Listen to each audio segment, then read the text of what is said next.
దేవుడు ఒక్కడే అన్న నినాదము కేవలము నోటి మాటగానే ఉండిపోయింది. దేవుడు ఒకడే ఉన్నాడండి, ఆ దేవుడే ఈయన అని చెప్పేసి ఒక దైవాన్ని కల్పించుకున్నారు కొందరు. దేవుడు ఒకడే ఉన్నాడు, ఆ దేవునిలోని ఒక భాగమే ఈయన అని చెప్పి మరొక దేవుని కల్పించుకున్నారు మరికొందరు.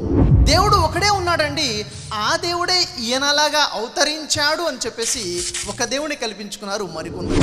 దేవుడు ఒకడే ఉన్నాడు, ఆ దేవుడు ఈయనలో ఉన్నాడు అని చెప్పేసి మరొక దైవాన్ని కల్పించుకున్నారు. నేను ఇతన్ని విశ్వసించిన తర్వాతనే నాకు సంతానం కలిగింది, నాకు లాభం జరిగింది కాబట్టి అని చెప్పేసి ఇతన్ని దైవంలా చేసుకున్నవారు లేకపోలేదు.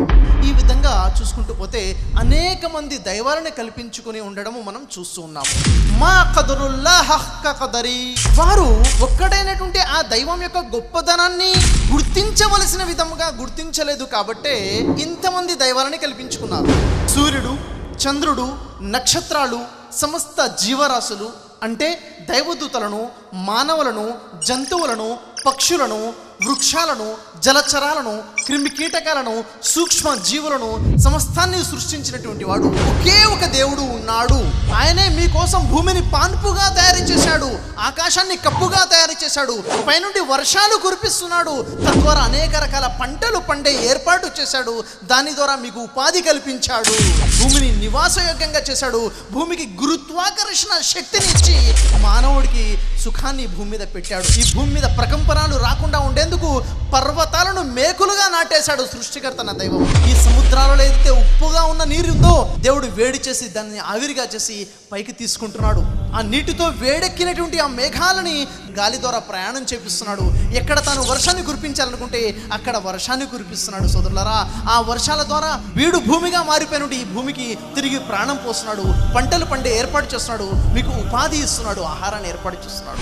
ఆ సూర్యుడు పెద్దనా ఈ భూమి పెద్దనా అంటే తెలియని వారు అంటారు భూమే పెద్దండి, సూర్యుడు చిన్నని. చదువుకున్నవారు, సైన్స్ గురించి పరిజ్ఞానం ఉన్నవారు అంటారు లేదు లేదు, ఈ భూమి కన్నా సూర్యుడే పెద్ద అంటారు. ఎంత పెద్దగా ఉన్నాడు? 13 లక్షల రెట్లు పెద్దగా ఉన్నాడు ఆ సూర్యుడు. ఈ భూమి తన చుట్టూ తాను తిరుగుతూ ఆ సూర్యుడి చుట్టూ తిరుగుతుంది. ఆ సూర్యుడితో పాటు 9 గ్రహాలు ఉన్నాయి. దీన్ని సూర్య కుటుంబము అంటున్నాము. మరి సూర్యుడు అనేది ఏదైతే ఉందో సోదరులారా, అది ఒక నక్షత్రం మాత్రమే.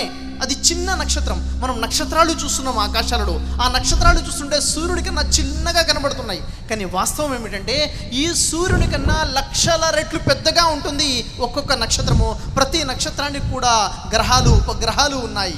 300 కోట్ల నక్షత్రాలు, వాటి గ్రహాలు, వాటి ఉపగ్రహాలు, ఈ సూర్యుడు, సూర్యకుటుంబం సమస్తము కలిపి ఒక గ్యాలక్సీ. దీన్ని ఒక మిల్కీవే అంటారు, దీన్ని తెలుగు భాషలో పాలపుంత అంటారు.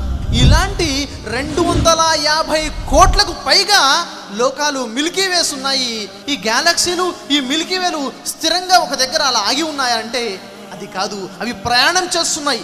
60,20,000 కిలోమీటర్ల వేగంతో ఒక గంటకి ప్రయాణం చేస్తున్నాయి. అంత వేగంతో ఒక్కొక్క గ్యాలక్సీ ప్రయాణం చేస్తుంటే ఒక్కొక్క గ్యాలక్సీకి మరొక గ్యాలక్సీకి ఎప్పుడు కూడా ఏ ఒక్క యాక్సిడెంట్ కూడా జరగకుండా నియంత్రిస్తున్నవాడు ఆ ఏకైక దైవం. సమస్తము ఆ దేవుని ఆజ్ఞ ద్వారానే నడుస్తుంది. ఈ సృష్టి వ్యవహారాలలో ఆ ఒక్క దేవునితో పాటు జోక్యం చేసుకునేవాడు మరొకడు లేడు.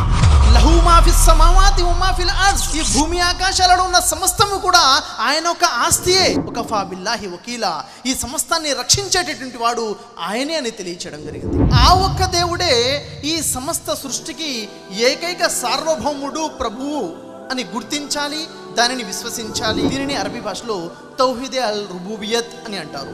ఆ ఒక్క దేవుడే ఏకైక ఆరాధనకి అర్హుడని గుర్తించాలి, ఆరాధించాలి. దీన్నే తౌహీదే ఉలూహియత్ అని అంటారు. ఆ ఏకైక దేవుని యొక్క నామాలను మరియు గుణగణాలను ఉన్నవి ఉన్నట్లుగా తెలుసుకుని వాటిని విశ్వసించడం, దీనిని అరబీ భాషలో తౌహీదే అస్మా వ సిఫాత్ అని చెప్తారు. అస్మా అంటే పేర్లు, నామాలు, సిఫాత్ అంటే గుణగణాలు. ఆ దేవుణ్ణి పోలినటువంటి రూపము, ప్రతిరూపము ఈ సృష్టిలో ఏదీ లేదు. ఇన్నని అనల్లాహ్ లా ఇలాహ ఇల్లా నా ఫాబుదుని, నేనే అల్లాహను, నేను తప్ప వేరొక ఆరాధ్య దైవం ఎవరూ లేరు, కనుక మీరు నన్నే ఆరాధించండి. ఆ దేవుని పేరే అల్లాహ్ అని తెలియచేయడం జరిగింది.